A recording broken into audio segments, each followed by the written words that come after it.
Okay guys, so here right now it's getting pretty warm, but this doesn't stop us, right? Absolutely. So now let's dive into this. Let's get rid of the certificate pinning. Let's patch this away. This is your blueprint if you want to deal with certificate pinning. Let's go. Okay, so here we are now at the Ubuntu VM and my fan is spinning absolutely crazy right now. I hope this noise doesn't affect this microphone over here. Okay, once again, we start with a clean setup. So let's verify this. No, not update yet. So if config, okay, one interface, not plugged in. And let's do this right now. There we go. Here we have it. Okay, done. Now let's start our burp suite and establish our man-in-the-middle connection. Then we verify if the certificate pinning is still active. Sometimes it can happen that you got rid of the certificate pinning. This might be the case when the certificate timed out. So this happened 2 or 3 times for me. By taking a look at an application, a few weeks later the certificate pinning has been gone based on a certificate error. So let's see if we are that lucky right now. I guess not, but it's worth a try. Okay, so therefore let's establish our burp suite first. Whoops. That's the way to start the burp suite.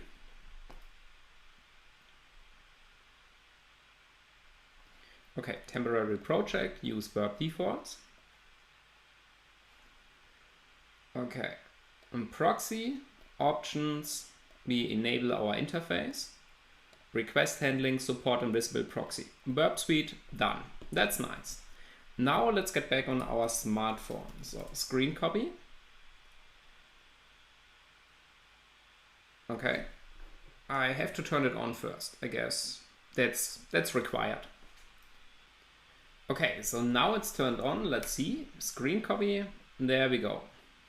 Internet connection also, that's nice. But let's verify if it's the correct Wi-Fi. So otherwise we won't see it later on. Settings. Connected TP-Link. Fine. We haven't established our man-in-the-middle setup yet. So maybe let's do a quick check if the app still works regularly. Okay, and now let's establish our man-in-the-middle setup by applying our IP table rules. Let's keep this in foreground because this layout is that nice that we keep it in foreground. Okay, we need a root shell. That's the first point. And then we need to enter the correct password. There we go. And now we apply our IP table rule. Table nut. We want to add a new pre-routing rule regarding to the protocol TCP destination port 80, and we want to change the destination address to destination 1042.01.8080. Yes, that looks good. Okay, now also for 443. All right, and let's open the burp suite, put them on the left, send request, dashboard error, certificate pinning did fail. Okay. That's exactly what we want to have right now. Not when we test a real application, but to patch this away, that's a good sign over here. So certificate pinning still works. All right. Now we have seen within the application how it is being done. So if you take a look into the apps directory, the certificate pinning hash, I guess we have used, this time we have used the Eclipse. So did we use Eclipse? Yes, we did use Eclipse. So let's open the Eclipse project.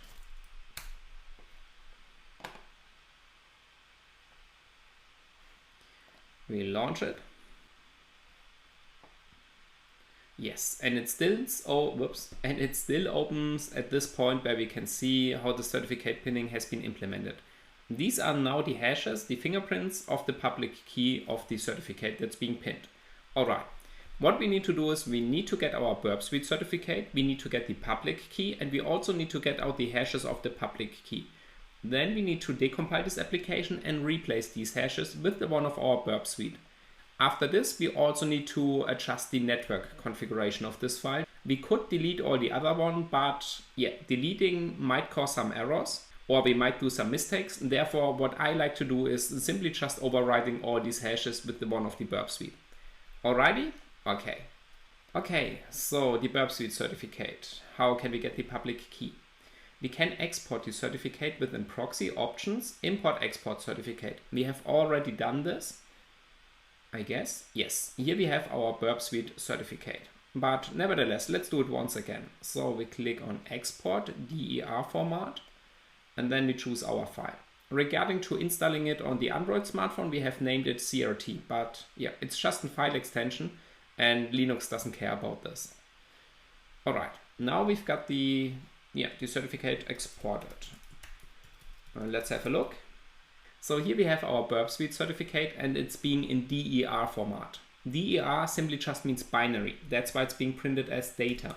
So if we view this file, then we can see binary data, but we can see Portswigger CA. So we know, okay, this is our Portswigger, our Burp Suite certificate. All right. The other file extension is PEM. PEM simply means ASCII in form of a base64 encoded text. Okay? All right, so now's the question, how can we get the public key out of this? And the answer for this one is have a look in the cheat sheet or take a look at OpenSSL. But both came to the same conclusion. We are using OpenSSL for this one. So OpenSSL, then we want to work with the certificate. Therefore, we need to provide the X509 parameter. Then we have a certificate in, which is the Burp Suite, and the in form, it's DER. So that OpenSSL knows, okay, that's now binary form. We want to get out the public key, and therefore we have to provide the public key parameter. And I guess this should work right now. Yes, fine, this works. So here we have now the public key and here we have the certificate. If we do not want to have the certificate, we can simply apply no out. Now we only get the public key. So let's clear the screen. There we go. Okay, nice. Let's write this to burp pub. Okay. All we need to do right now is making a fingerprint with the RSA algorithms about this public key, and then we get back the hash. Okay, so let's see how can we do this. OpenSSL RSA, and then let's open the help. I guess that's the best way. So OpenSSL RSA. We have input file. Okay, that's our burp public key. Then we have the input form, and this one is public pub in. So expects that public key as an input. All right, that's exactly what we have. And then we have an output form. And this is DER. We want to have the binary form out there. Okay, and I guess that's the first part, right? Let's verify this. Yes, okay. Here we're getting now the RSA key. Alrighty. Okay, now we need to pass this and we need to make a hash sum over this binary content right now. Alright. We can do this also with OpenSSL digest. It's an SHA-256 and the input is binary. Alright, looks good. And all we have to do is now base64 encoding this output. There we go. This is our public key fingerprint in base64 encoded format of the Burp Suite certificate. Nice. So this one over here, I clear the screen. This is our command. Okay, now let's take this value and let's go into the applications directory, apps, and then into certificate challenge pinning hash. Okay, this way. And now we need to use the APK tool because we want to patch this in Smali, and yeah, we also need to adjust the XML config. Therefore, the resources also needs to be decompiled. So APK tool D certificate pinning hash.apk. Okay, yeah, the directory already exists. So we can provide a new directory. And yeah, that's exactly what we want to do. So APK tool, let's see, --help. And this one, -o, because we do not want to overwrite our existing Eclipse project if we want to reverse engineer later on. So let's simply name this out. Okay, now the output gets decompiled into the out directory. Okay, so within out, we have now our context. Let's have a look. It's within a main activity.java. So let's simply search for this file. Or let's simply open the whole Smali classes 2 directory with Visual Studio Code. I guess that's way easier. And there we go. It is within com, and let's see. what's the package name? Com app hacking certificate pinning. All right. Com app hacking. We already got certificate pinning. Okay. So main activity.smiley. Do we have it over here? It doesn't look like. The reason for this is we can now see main activity $network RP smiley. If you remember our amazing smiley journey over here, having a $sign and two class names over here means we are having an inherited class. So the network RP is an inherited class of the main activity class. Yeah, that's what it is. So let's see. We have here our public class main activity. That's correct. And now let's see. Here we have this inherited class. All right. And this is where the code relies. So the SHA-256 signature. This means we have to take a look into the network RP inherited class. And this one is being referenced over here. All right. So maybe let's enable Java that we can see it a little bit nicer. There we go. Okay, so here we have now the network RP class. We can see this one extends an async task, and yeah, the source file is the main activity Java. All right, we have here our instance fields, we've got our constructor, and here we have the method do in background. And this method over here, there we go. These are now our three SHA-256 hashes. So if you take a look into this one, these are, whoops, can I close this one? Okay, maybe not. Doesn't matter. So here we can see that's the method, do in background, and here we have our hashes. So that's definitely what we have over here. All right. So the thing we need to do is these are being loaded into a string. So v2, also v2, v2. Yeah, all we need to do is simply replacing this hash value with our hash. That's all. Let's get back our hash. It wasn't here, it was there. Copy. And now let's simply patch all three of them. I mean, we could now figure out where it ends. I guess if we delete this and this line, then we would also just have one hash over here, but we might make mistakes. We might overwrite other registers. Therefore, let's simply keep three of them in there. And yeah, just simply overwrite it. All right, we hit 10 times the save button to make sure this file gets really saved. Okay. And that's it. And this has been now successfully patched. Nice. We can close it. Here we have some problem. Okay, now we take a look at the network security config because we also need to patch it over there. All right. Okay, so let's switch back to the network security config. Okay, therefore let's have a look into the apps directory. So within apps, certificate pinning _ hash, we have now our decompiled code, this output over here. Now's the question, where can we find this network security configuration file? And the answer for this one is having a look in the Android manifest XML, because this file has a reference to this config. So let's opening this one. And here we can see the network security config is being stored in a directory named XML. And here we have the file name. All right, XML, that's a layout directory. So we have to take a look into the rest directory. And this one over here. Nice, here we have it. So by opening this one, we can see that's our network security config. If you have now an application that does not have its own network security config, then you can also simply create this directory within the resources over here and add this file on yourself. Why you want to have this? You will find out in just a few minutes. But first, let's have a look into this one, this magic file that's performing all the stuff. Okay, so here we have this. It's an XML file, and yeah, we've got several tags. Domain config, then we've got our domain, include subdomains is being set to true, and here we can see example.com. Then we've got a pin set, and here are our three hashes. So the fingerprints of the root certificate, the intermediate certificate, and also the certificate of example.com. Nice. The assumption right now is, okay, simply replace these hashes over here, and then we are good to go. Absolutely, this is the absolute valid assumption, but unfortunately it won't work out. The reason for this is how the Android system handles certificates. So this has changed in the past, and regarding to different version numbers. You might be lucky and yeah, you might have a smartphone where this one works, but it's not always the case. And this course is designed to work on the most up-to-date version right now, Android 11. Therefore, let's see how we can deal with this one. Therefore, let's have a look into this file. So what are these tags and how can we deal with this?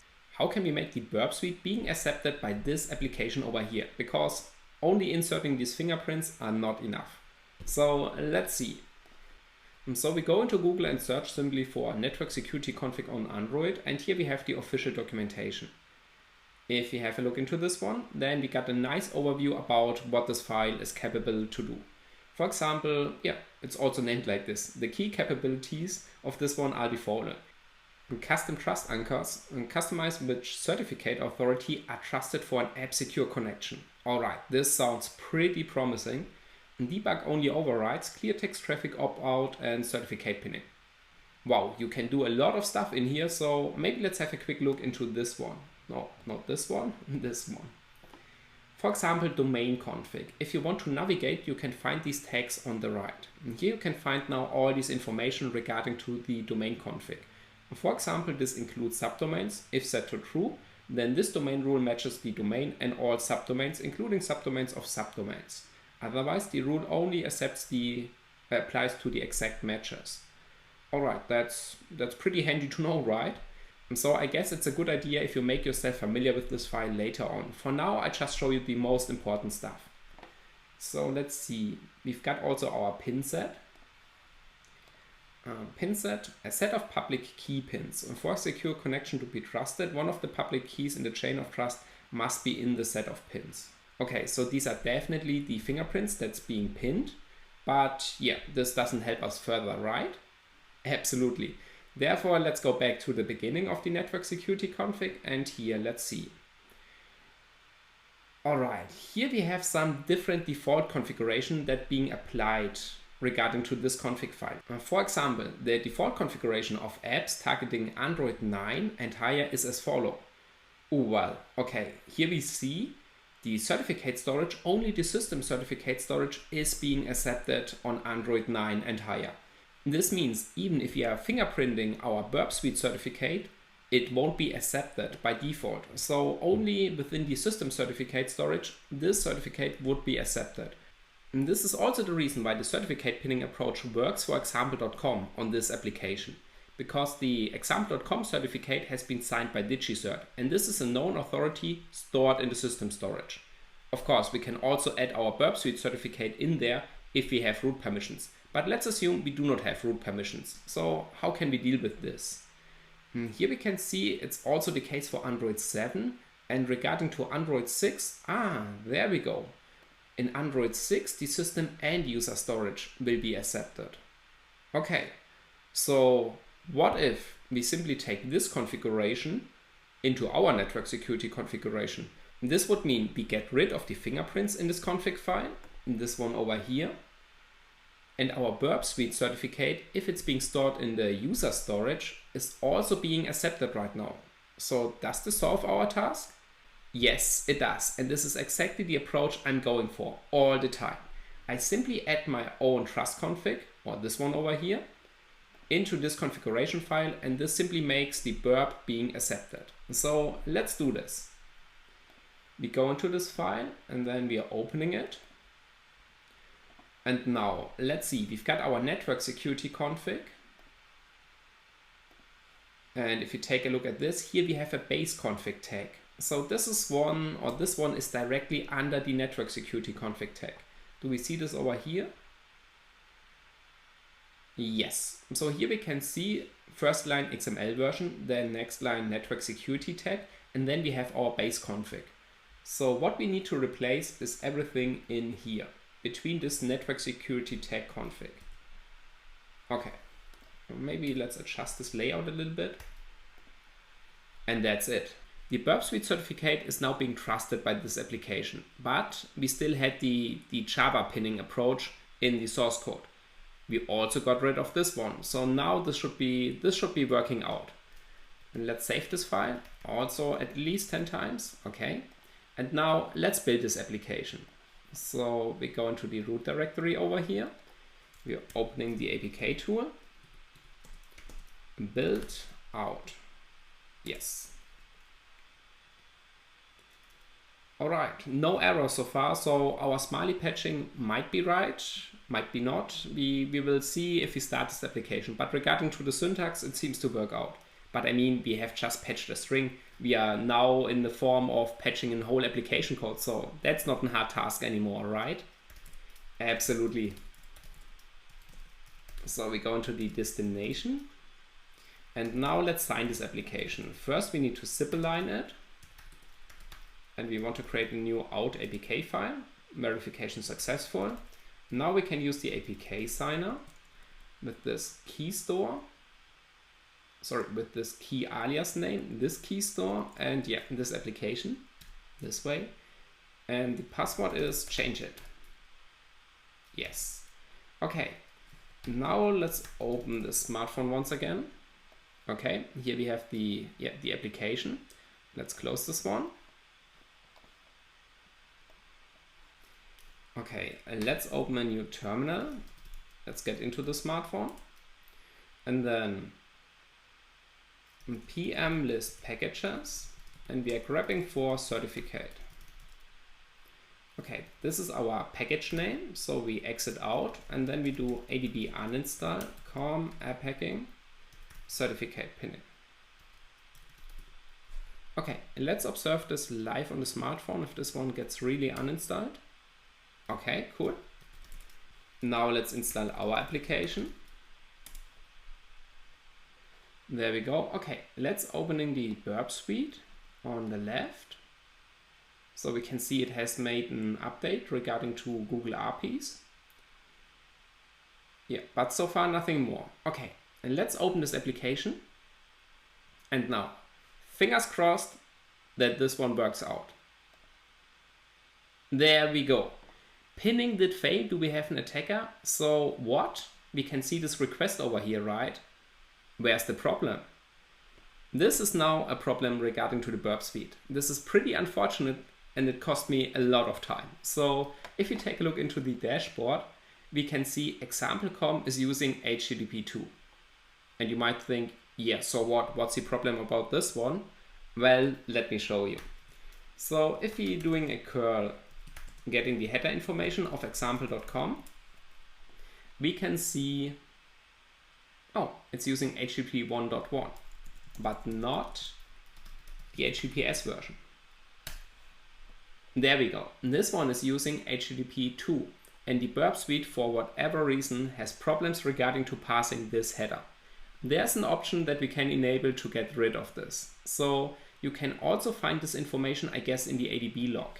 If we are performing ADB logcat, let's scroll up. Yes, unexpected status line HTTP 2. So that's not a problem regarding to our patching approach. That's a problem regarding to the Burp Suite.